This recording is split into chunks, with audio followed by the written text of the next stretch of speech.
Okay, like, let me ask you guys a question. How do you feel about Arms Warriors overall right now? Like, do you guys think Arms Warriors are good?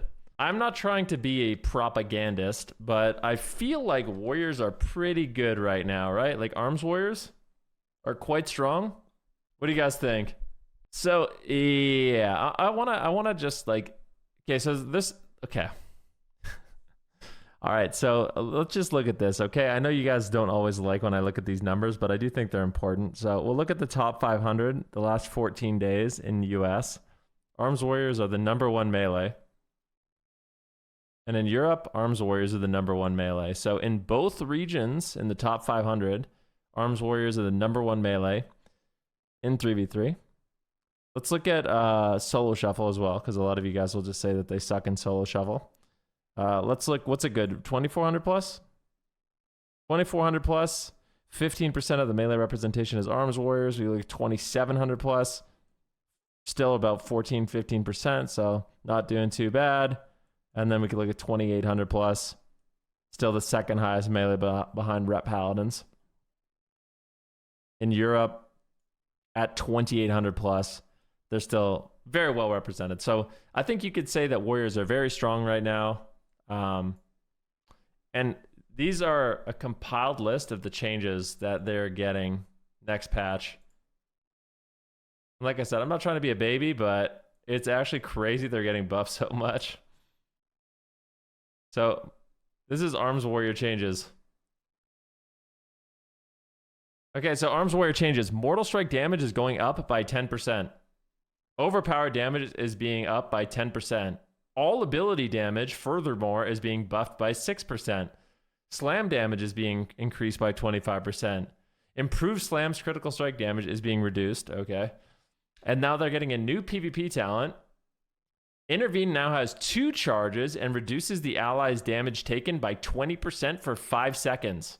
Intervene's cooldown is increased by 10 seconds, so Warriors are going to have 2 charges of 20% damage reduction for 5 seconds. Making their team immortal to setups.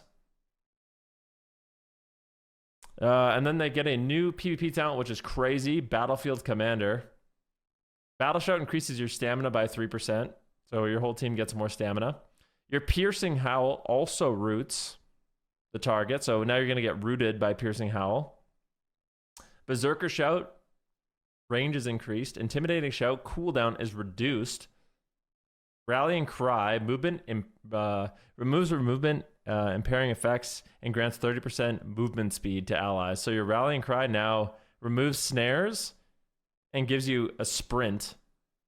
Thunderous Roar target receives 5% more damage from all sources while bleeding. So when you're using your big burst, Thunderous Roar, everyone does more damage to that target.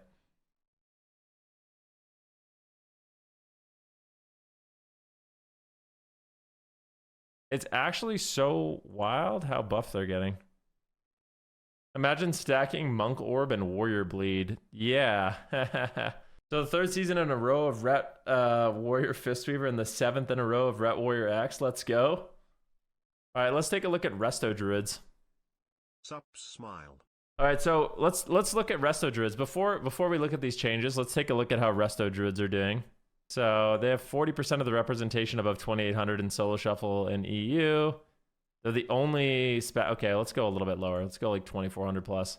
So 2400 plus, Resto Druids, most represented in Solo Shuffle in the US, second most in EU. If we look at their stats for ladder, the last 14 days, #1 healer, top 500, #1 healer. That's US though. Let's look at EU. #2 healer. Top 1,000. Okay. They're looking good. Resto Druids are fucking good. So let's take a look at some of the changes that they're getting. All right, Cenarius Guidance Tree of Life functionality has been redesigned. During Incarnation Tree of Life, you summon a Grove Guardian every 10 seconds.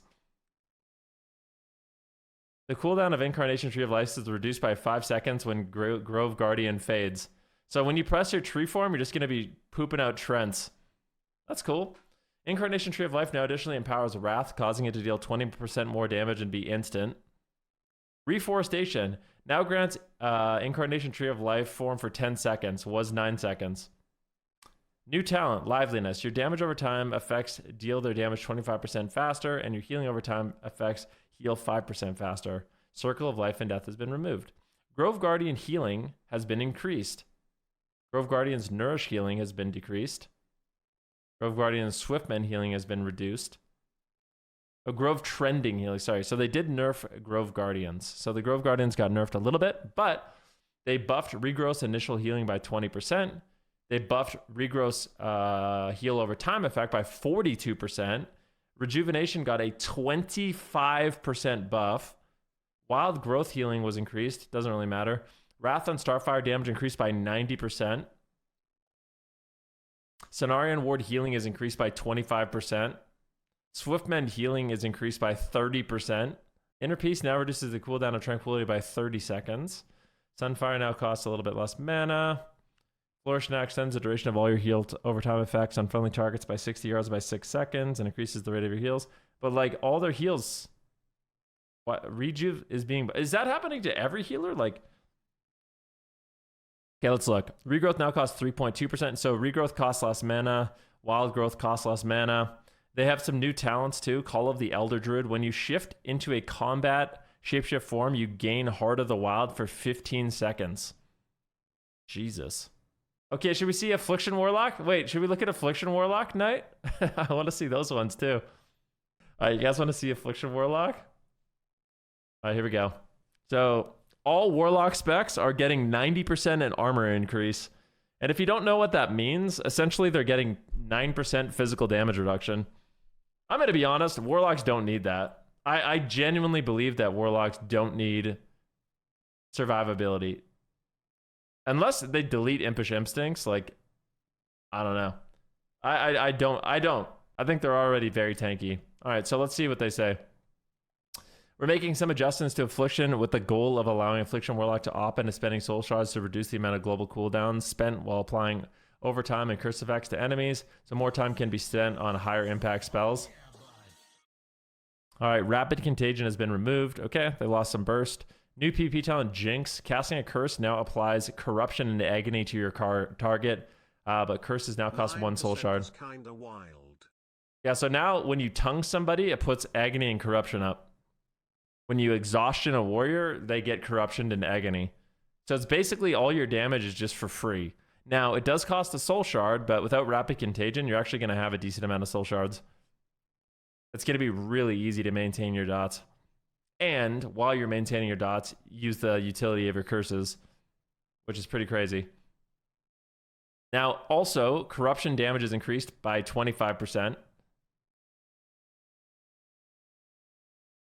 Dude, do Affliction Warlocks do bad damage or something? Corruption damage is now increased by 25%. So it went up to 25 from 10. Agony damage got increased. So they got even more Corruption damage, even more Agony damage. Unstable Affliction damage is now increased. So Corruption got buffed, Agony got buffed, Unstable Affliction got buffed. They made Oblivion only cost 2 soul shards, down from 3. Rampant Affliction now reduces the damage of Unstable Affliction by 50%.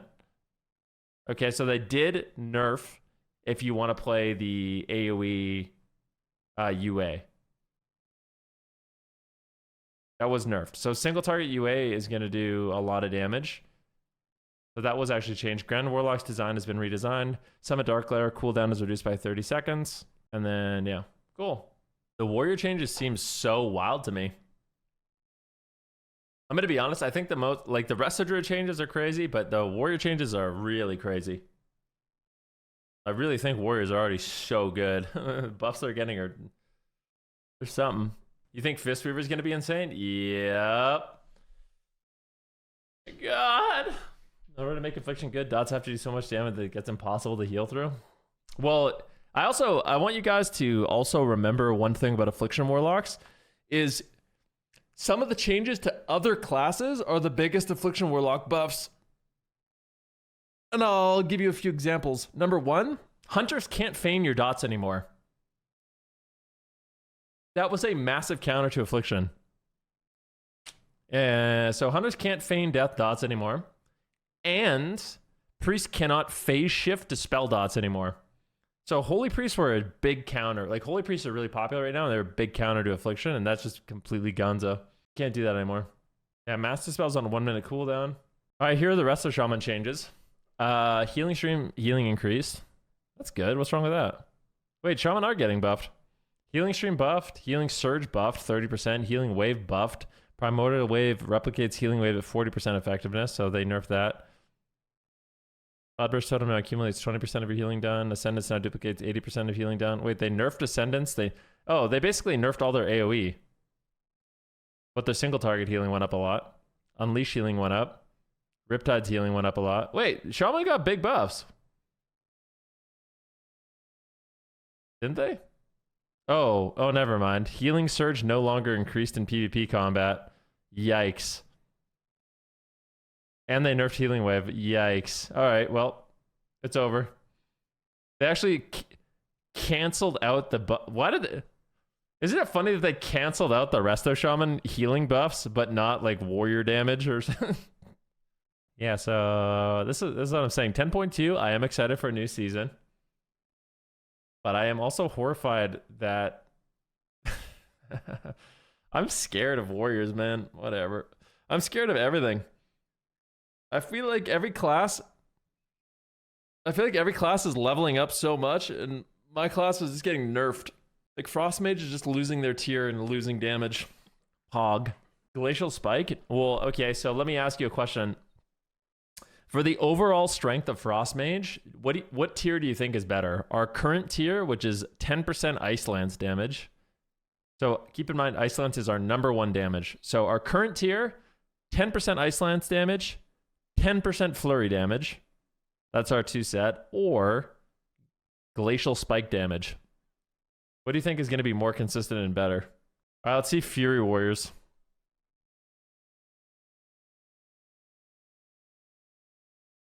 Isn't it? Why are Arms Warriors getting so many buffs over Fury Warriors? My friend is compiling them. What about Fire Mage? Fire Mage is getting good tier, yeah. PvP-wise, Ice Lance do more, but Glacial moves HP bar and gets CDs from enemy.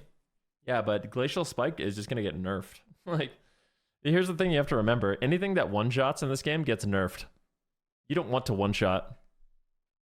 Like, let's just say Glacial gets buffed to the point where it actually does 60% of someone's health and kills them. It's going to get nerfed, and then we just have nothing.